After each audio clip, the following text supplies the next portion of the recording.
Gold trusted gold buyers మీరు తాకట్టు పెట్టిన బంగారాన్ని విడిపించి ఈ రోజు ఉన్న మార్కెట్ ధరకు కొనబడను.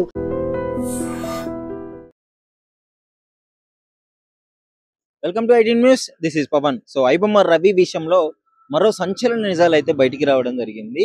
ఐబొమ్మ రవికి డిపార్ట్మెంట్ వాళ్ళు ఒక మంచి ఆఫర్ అయితే సైబర్ క్రైమ్ డిపార్ట్మెంట్ లో ఒక మంచి జాబ్ అయితే ఇవ్వడం జరిగింది.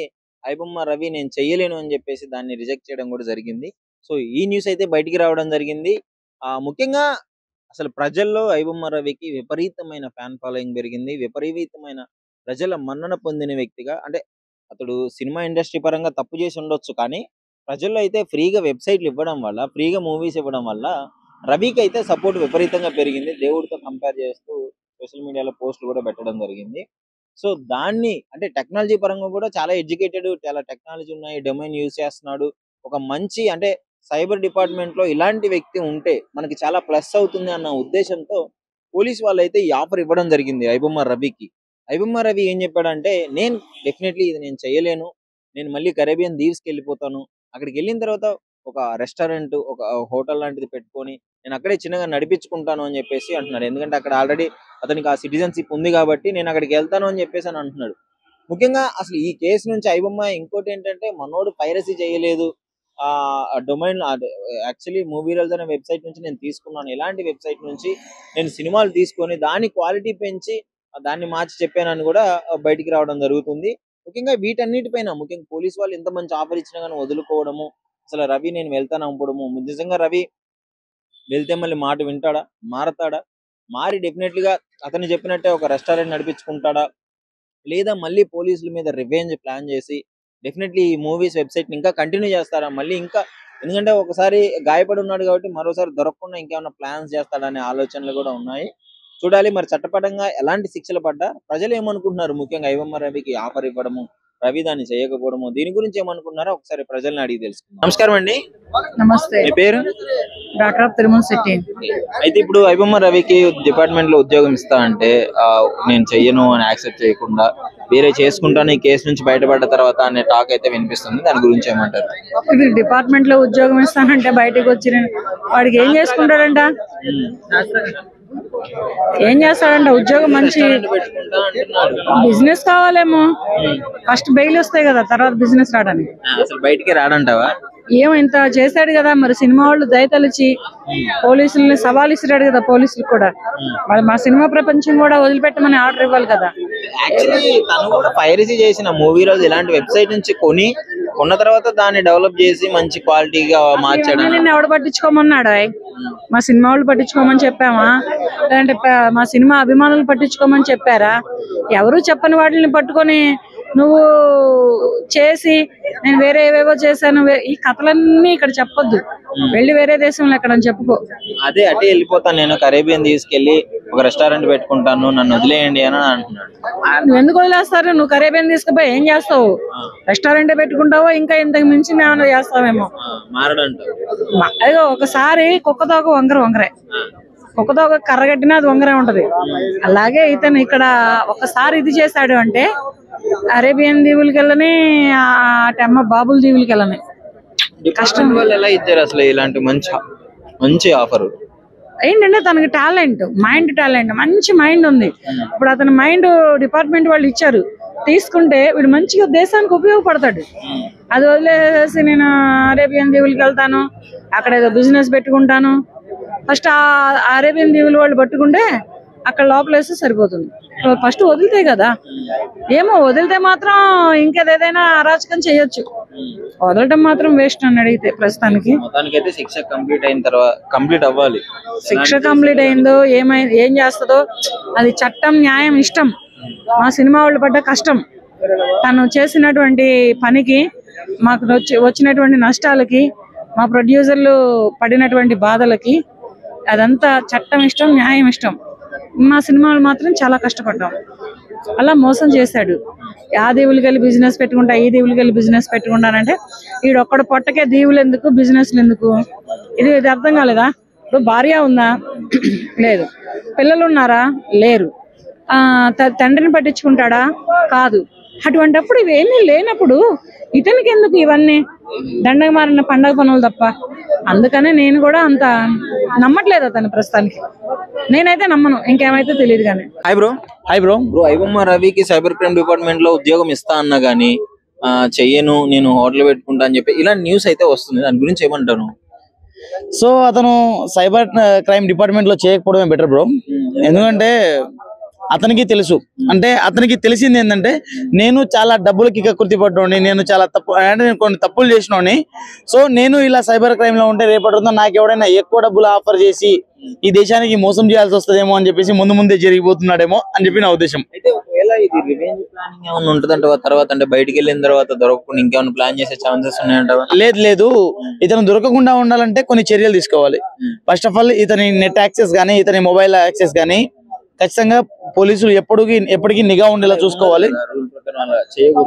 చేయాలి. మరి ఇతను చేసే పనులు అట్లా ఉన్నాయి కదా. సో ఇతనికి వేరే కంట్రీస్ కి గానీ వేరే రాష్ట్రాలకు గానీ వెళ్లే సదుపాయం తక్కువ కల్పించాలి. ఎక్కడికి వెళ్ళినా పర్మిషన్ తో వెళ్ళేలా చూసుకోవాలి. ఆయన ఏమంటున్నాడు, యాక్చువల్లీ సిటిజన్షిప్ ఉందా అయింది కరేబియన్, నేను దీవుల్లోకి వెళ్ళి ఒక రెస్టారెంట్ పెట్టుకుంటే ప్రశాంతంగా బతికేస్తాను అంటున్నాడు అతను. లేదు, అలా ఉంటే మనోడు మళ్ళీ అదే కొనసాగించే అవకాశం ఉంటది. సో జనాల్లో మళ్ళీ అదే సినిమాని తీసుకొచ్చే అవకాశం ఉంటది. సో మనోడిని అట్లా కరేబియన్ దీవులకి పంపించడం కరెక్ట్ కాదు.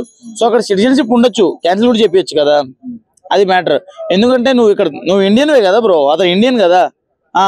అప్పుడు అట్లాంటప్పుడు రూల్ ప్రకారం ఇక్కడే ఉండాలి, అలా చూసుకోవాలి.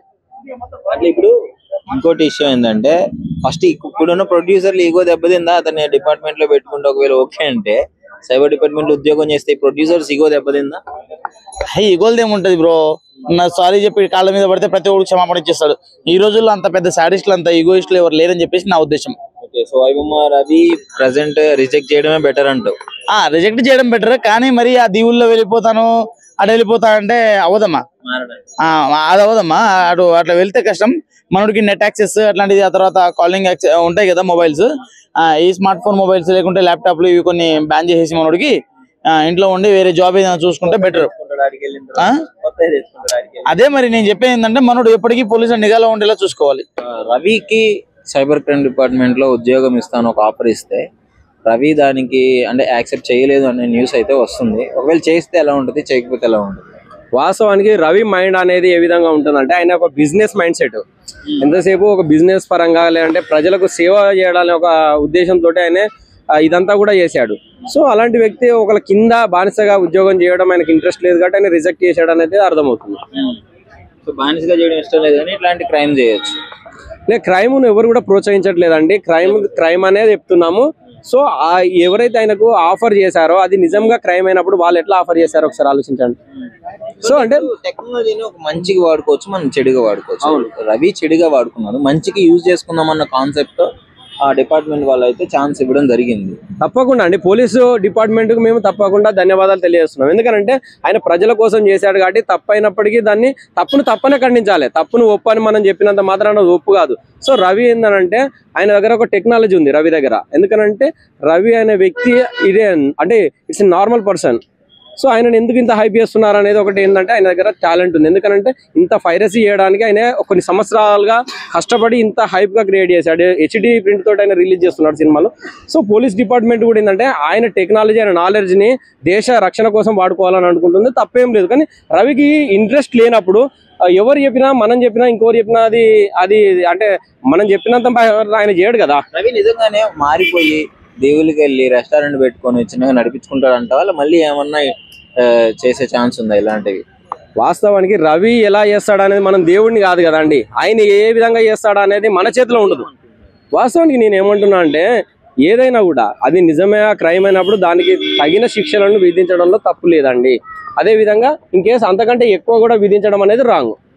ఎంతవరకు ప్రభుత్వం ఎన్ని శిక్షలు ఉంటాయో అన్ని శిక్షలు విధించాలి. అంతకంటే కావాలని చాలా మంది మీరు అంటున్నారు కదా, చాలా మంది కొన్ని చోట్ల ఎన్కౌంటర్ చేయాలంటున్నారు. అది దానికి శిక్షకు అది కాదు సమస్య. ఎంతవరకు సొల్యూషన్ ఉంటుందో అంతవరకే చేయాలి, ఎక్కువ చేయడం కూడా సరైనది కాదు. Hi bro. ఐబొమ్మ రవిది ఒక అప్డేట్ అయితే వచ్చింది, ఉద్యోగం ఇచ్చినా గానీ సైబర్ క్రైమ్ డిపార్ట్మెంట్ లో నేను వద్దు, నేను వెళ్ళిపోతాను, సారీ అని చెప్పేసినట్టయితే తెలుస్తుంది. ఒపీనియన్ ఏంటి, మీ ఒపీనియన్ దానిపైన? ఐబొమ్మ రవి గారికి ఉద్యోగం ఇవ్వడం అంటే చాలా మంచిదే.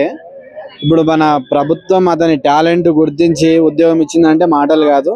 మన తెలంగాణ ప్రభుత్వం అతని టాలెంట్ని గుర్తించి సైబర్ జాబ్ ఇవ్వడం అంటే మాటలు కాదు. అతను వినియోగం చేసుకుంటే బాగుంటది. ఇప్పుడు ఐబొమ్మ రావన్న నువ్వు ఇట్లా జాబ్ ఇచ్చింది మంచిదే, దాన్ని వినియోగపరచుకుంటాడని చెప్పేసి అనుకుంటున్నా. అన్నను వద్దు నేను వెళ్ళిపోతాను అని అంటున్నాడు కదా. వద్దు నేను వెళ్ళిపోతా అంటే ఆయన పెంటపాడుకు పంపురి, ఇంకేం చేస్తాడు. ప్రభుత్వానికి నేను చెప్తాను, సరే నువ్వు మారు, నీకు ఒక అవకాశం ఇచ్చిరు, దానికి నువ్వు మారు. నీకు ఉద్యోగం అంటే మాటలు కాదు కదా, నిన్ను జైల్లో తీసుకొని ఏ బొక్కలో నీకు కటకటాలు ఎన్నికేసి నీకైతే ఇవ్వట్లేదు కదా. ఉద్యోగం ఇచ్చినంటే మంచిదే కదా భయ్యా. నేను దానికి ఇట్లా నీ ఒక ఐబొమ్మ రావని అభిమాని ఇట్లా చెప్తున్నా అన్న, నువ్వు జాబ్ లో జాయిన్ గా మంచిగా జాబ్ చేసుకో. ఇంకా వచ్చిన తర్వాత లీడ్స్ ఇచ్చినట్టే కదా రవికి, పిచ్చోడి చేతికి రాయిచ్చినట్టే. ఇంకా అట్లా వచ్చాక మైండ్ సెట్ మారకుండా ఏమన్నా చేయగలిగితే అలా ఏముండదు భయ్యా. అట్లేముంటది, పిచ్చోని చేతికి రాయించినట్టు నువ్వేలా అంటున్నావు. మన తెలంగాణ ప్రభుత్వం ప్రొడ్యూసర్ కి నష్టం జరిగింది, అన్ని కోట్లు ప్రొడ్యూసర్లు అందరూ నష్టపోయారు. ఒక సపరేట్ ఫ్రీగా మూవీస్ అన్ని ఇచ్చేసాడు, స్టూడియోని యాక్ట్ చేసి అని చెప్పేసి ఫస్ట్ న్యూస్ వచ్చింది. నేనేమంటున్నానంటే మరీ ఇలాంటివి ఇంకా ఎవరు చేయకూడదు అని ప్రభుత్వం భావించి ఇలాంటి వాళ్ళని సపోర్టింగ్ చేసి ప్రభుత్వం కోటల్ని వీళ్ళకి జాబులు ఇస్తున్నారని చెప్పేసి నేను అనుకుంటున్నా. మరో ఐబొమ్మ రవి కాదు, మరో మూవీ రూల్స్ రవి ఇట్లా తయారు కాకుండా ఉండాలంటే ప్రభుత్వం నిర్ణయించింది ఏంటంటే జాబ్ ఇవ్వడమే నాకు తెలిసి బెటర్ అని నేను చెప్పేసి అనుకుంటున్నా. ఒకవేళ ఇప్పుడు ఇట్లా స్కాములు చేసే వాళ్ళందరూ దొరికితే ఉద్యోగాలు ఇచ్చేస్తారా? ఇచ్చేస్తారు, ఎందుకంటే మన ప్రభుత్వం అట్లాంటిది కదా, భయపడిపోతారు. మరి ఇంకా ఇలాంటివి ఎన్నో తీసి ఓన్లీ ఫిల్మ్ ఇండస్ట్రీకి మళ్ళీ నష్టం జరుగుతుంది భయ్యా ఖచ్చితంగా. అందుకే వీళ్ళు ఖచ్చితంగా వీళ్ళను ఇలాంటి వాళ్ళు ఎంతమంది ఉన్నా జాబ్ ఇస్తే వాళ్ళు మంచిగా బతారని చెప్పేసి నేను అనుకుంటున్నాను. ఐబొమ్మ రవి కానీ మూవీ రూల్స్ కానీ వెబ్సైట్లు 30 ఉన్నాయి. ఆ 30 వెబ్సైట్లను పట్టుకొని మరి జాబ్లు ఇవ్వండి, ఇంకా ఏ పైరసీ ఉండదు. అప్పుడు తెలుగు ఫిలిం ఇండస్ట్రీ 100 ఏళ్ళు హెంచక్క హాయిగా పువ్వులాగా 3 పువ్వులు 6 కాయలాగా జీవిస్తుంది ఫిలిం ఇండస్ట్రీ. నిజంగా ప్రస్తుతం ఉన్నటువంటి సమాజం దేనికి ప్రయారిటీ ఇస్తుంది? ఆర్థిక సంబంధాల చుట్టూ మాత్రమే తిరుగుతుంది. మళ్ళీ ఎన్నికలంగానే చాలా విరక్తి కలుగుతాను. మంచి అనిపిస్తుంది కదా, లేడీస్ కూడా ఛాలెంజింగ్ జాబ్స్ చేసినప్పుడు చాలా బాగుంటది. ట్రాఫిక్ అసిస్టెంట్స్ గా నియమించిన ట్రాన్స్జెండర్స్ అందరితో సాల్యూట్ చేయించుకుంటున్నారు. ఫుడ్ డెలివరీ ఇవ్వటానికి వెళ్ళినటువంటి డెలివరీ బాయ్ అనిల్ పై కళ్ళ ముందు